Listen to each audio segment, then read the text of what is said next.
Okay, folks, so today we're testing out our new Aosom doggy cart.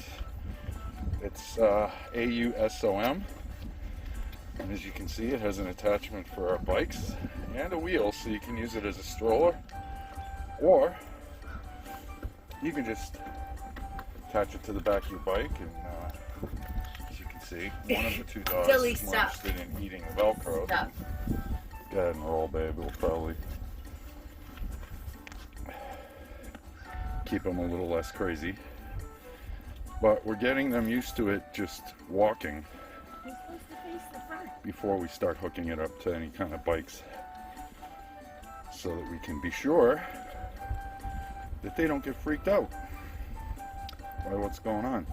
But it is an absolutely lovely day here for a change in Corning, New York.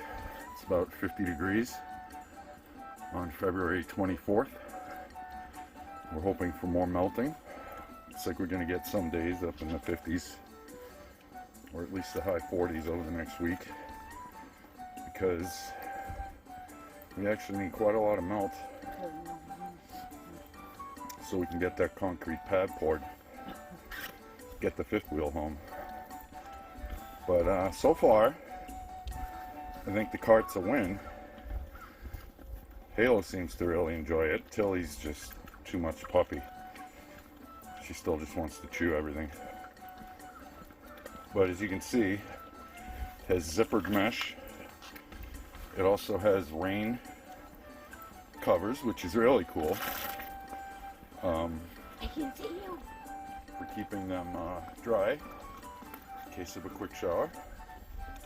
But plenty of breath, fresh air. There's some clear plastic rain screens in the front. The sides seem to just be open. I'm sure that's going to be fine. But again, we need a little exercise. They need some fresh air. And this seemed like a great idea today. So that's about it. So far, I'd say it's just as awesome as the name suggests. And once we get it hooked up to bikes, we'll give it a run. But I think it's going to be fine.